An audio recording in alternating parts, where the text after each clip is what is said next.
آپ دیکھ رہے ہیں مسائل کا حل چینل۔ الحمدللہ وحدہ والصلاة والسلام علی من لا نبی بعد اما بعد فاعوذ باللہ من الشیطان الرجیم یا ایہا الناس انتم الفقراء الی اللہ واللہ هو الغنی الحمید۔ حمد و ثنا رب کائنات کے لیے بے شمار صلاۃ و سلام سید الانبیاء سید ولد آدم محمد رسول اللہ صلی اللہ علیہ وسلم کی ذات پر۔ حمد و صلات کے بعد اللہ رب العزت نے پوری انسانیت سے یہ بات کی ہے، اس میں مسلم غیر مسلم سب شامل ہیں۔ یا ایھا الناس، اے لوگو، انتم الفقراء الی اللہ، تم سارے کے سارے اللہ کی بارگاہ میں فقیر ہو۔ واللہ هو الغنی، اور اللہ جو ہے وہ بے نیاز ہے اور وہ ہر حال میں قابل تعریف ہے۔ اس کا مطلب یہ ہے کہ اللہ کے سوا باقی جتنے بھی سب انسان وہ فقیر ہیں۔ جب فقیر ہیں تو فقیر کو مدد کی ضرورت ہوتی ہے، اور کسی بھی معاملے میں کوئی انسان وہ فقیر ہو سکتا ہے۔ جب وہ فقیر ہے تو پھر اس کو مدد کی ضرورت ہے۔ اب مدد اس نے کس سے مانگنی ہے؟ مدد اس نے صرف اللہ سے مانگنی ہے۔ مدد مانگنے کے طریقے بہت ہیں، ان طریقوں میں سے دو طریقے آپ کے سامنے میں رکھتا ہوں کہ جن کے ذریعے ہم نے اللہ سے مدد مانگنی ہے۔ رب کائنات نے فرمایا یا ایھا الذین آمنوا استعینوا بالصبر والصلاۃ، اے ایماندارو مدد طلب کرو نماز کے ذریعے اور صبر کے ذریعے۔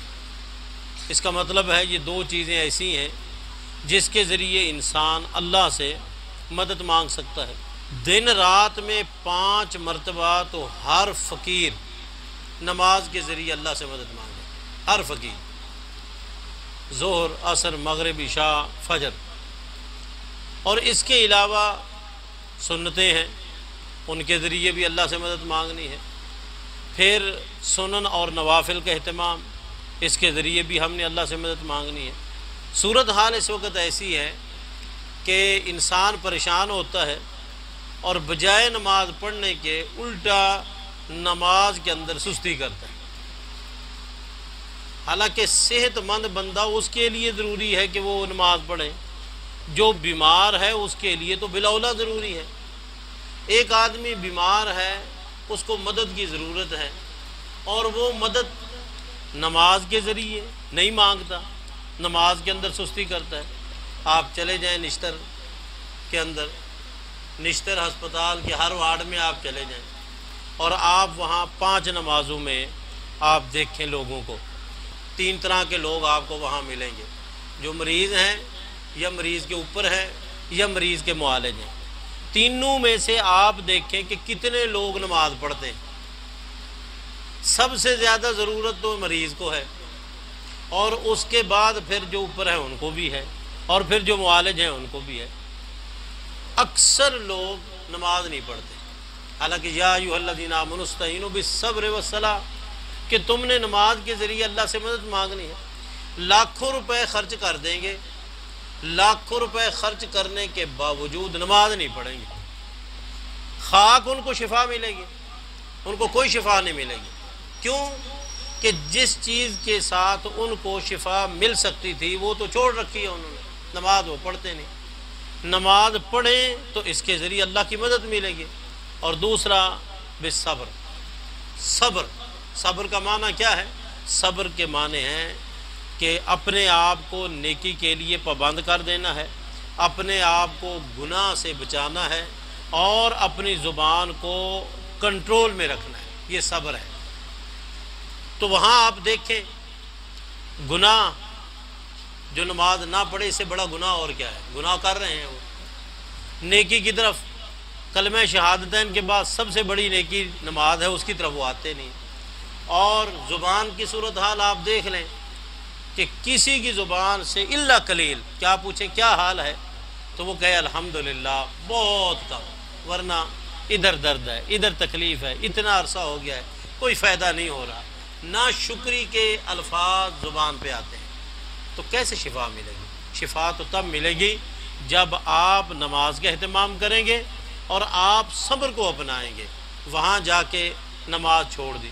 اچھا کچھ لوگ ایسے بھی ہوتے ہیں کہ ویسے وہ نماز پڑھتے ہیں لیکن وہاں جا کر وہ بھی نماز نہیں پڑھتے، ویسے وہ نماز پڑھتے ہیں لیکن وہاں جا کر اوپر بیٹھے رہتے ہیں، نماز نہیں پڑھتے، حالانکہ حق تو یہ تھا کہ وہاں تو اور زیادہ نماز پڑھیں۔ یاد رکھیں جو بندہ نماز کا اہتمام نہیں کرتا اور جو بندہ صبر نہیں کرتا وہ کس طرح اللہ سے مدد مانگے گا؟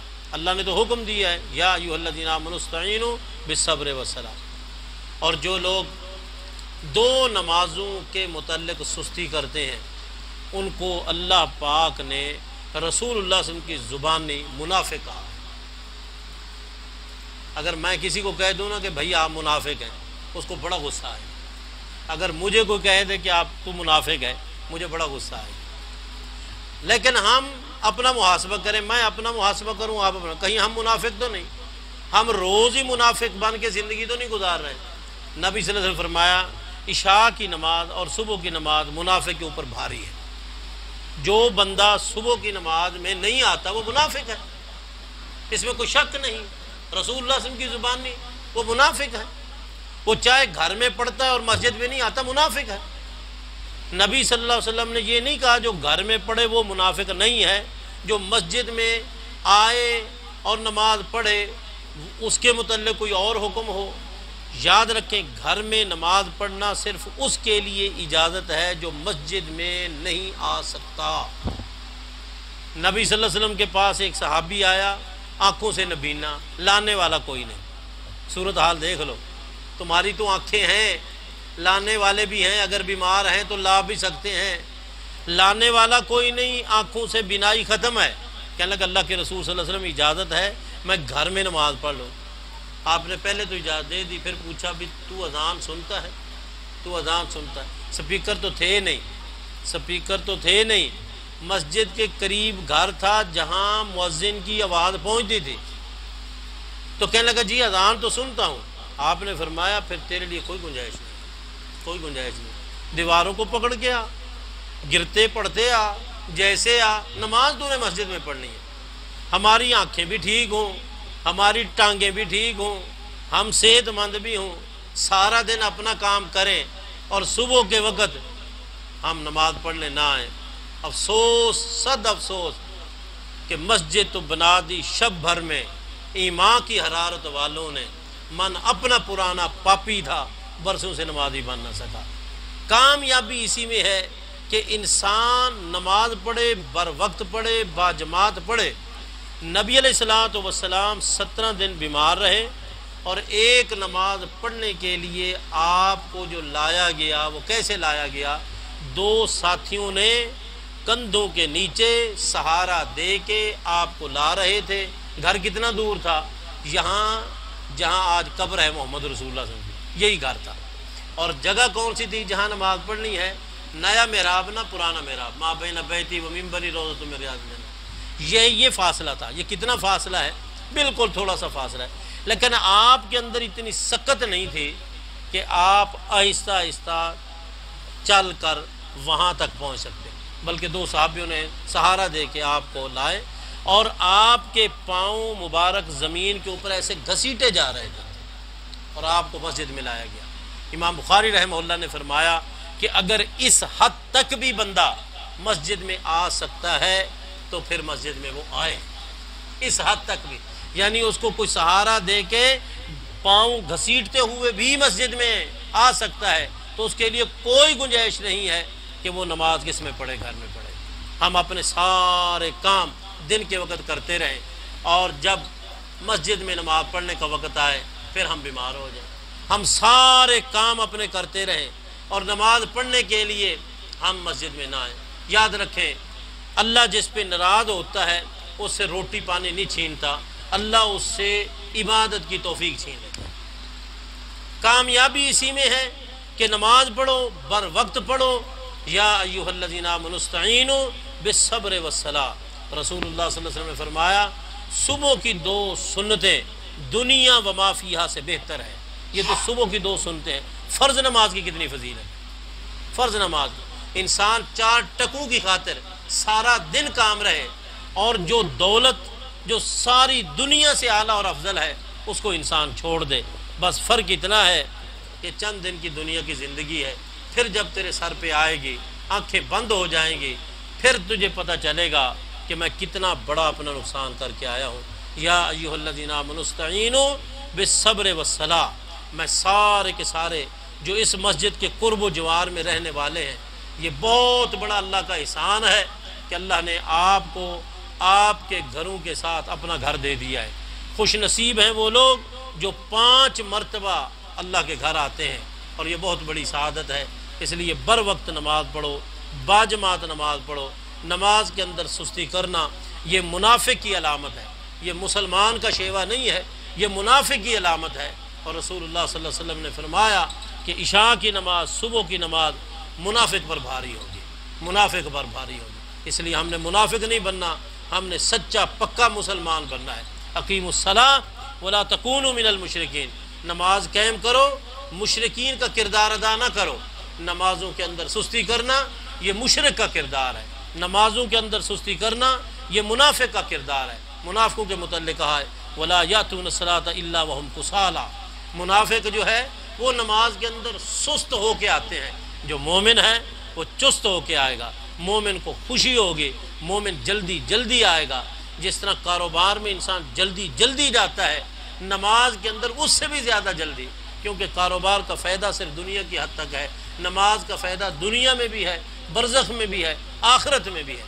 اس لیے ہمیں نماز کے اندر سستی نہیں کرنی چاہیے، نماز بر وقت پڑھو۔ سعید بن مسیب رحمہ اللہ تابعی ہیں، فرماتے ہیں میں حلفاً کہہ سکتا ہوں کہ پوری زندگی جب مسجد میں اذان ہوتی تھی تو میں مسجد کے اندر ہوتا تھا۔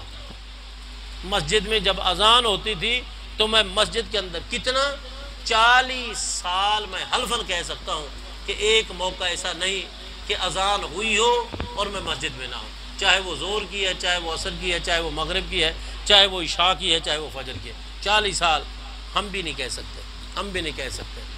آخر وہ انسان تھے، ان کے کام کاج بھی تھے، ان کے بھی مسائل تھے، ان کے بیوی بچے تھے، ان کے ماں باپ تھے، سب کچھ تھا، لیکن کیا کہ ساری چیزیں پیچھے، سب سے پہلے اللہ کی عبادت۔ کہتے ہیں صرف ایک موقع ہے جب اذان ہوئی اور میں مسجد میں نہیں تھا، میں گھر میں تھا، وہ اس وقت جب میری والدہ فوت ہوئی۔ جب میری والدہ فوت ہوئی تو میں پہلے نہیں جا سکا، یہ نہیں کہ اس دن نماز نہ پڑھی ہو، میں اس دن جو میرا معمول تھا اس پر میں پورا نہیں اترا۔ اس لیے یہ اللہ کا گھر بن گیا ہے، اس گھر کو آباد کرنا سب کے لیے ضروری ہے، خاص کر وہ لوگ جس کے قرب و جوار میں رہنے والے ہیں ان کے لیے ضروری ہے کہ آپ مسجد میں نماز پڑھیں۔ اور یقین جانیں اگر آپ عزم کر کے سوئیں کہ میں نے اٹھنا ہے تو اللہ اس کو جگا دیتا ہے۔ کیوں؟ آپ نے کوئی دنیا کا کام کرنا ہو نا اور آپ عزم کر لیں کہ اٹھنا ہے تو آپ اٹھ جاتے ہیں۔ آپ نے ایئرپورٹ پہ پہنچنا ہے آپ پہنچ جاتے ہیں، آپ نے کوئی کام کاج کے لیے جانا ہے آپ چلے جاتے ہیں، کوئی عدالتوں کا مسئلہ ہے آپ پہنچ جاتے ہیں۔ کیوں؟ کہ آپ نے عزم کر لیا ہے کہ میں نے جانا ہے۔ کوئی اگر دنیا کے معاملے میں تو عزم کرتا ہے اور تو بر وقت پہنچ جاتا ہے، جب اللہ کے معاملے میں تو عزم کرے گا تو سلانے والا بھی اللہ ہے اور جگانے والا بھی اللہ ہے، تجھے اللہ جگا دے گا۔ ایسا بھی ہوتا ہے کہ بندے کی جاگ تو ہو جاتی ہے لیکن بندہ اٹھتا نہیں، بندہ اٹھتا نہیں، اور بندے کی جاگ ہو جاتی ہے اپنے کام کے لیے اور بندہ فوراً اٹھ کھڑا ہوتا ہے۔ بس یہ دل کے اندر عزم کر لیں گے تو انشاءاللہ کبھی بھی نماز کے اندر سستی نہیں کریں گے۔ اللہ تعالیٰ مجھے اور آپ کو سچا پکا نمازی بنا دے۔ آمین۔ واقول قولی ھذا وآخر دعوایا ان الحمد للہ۔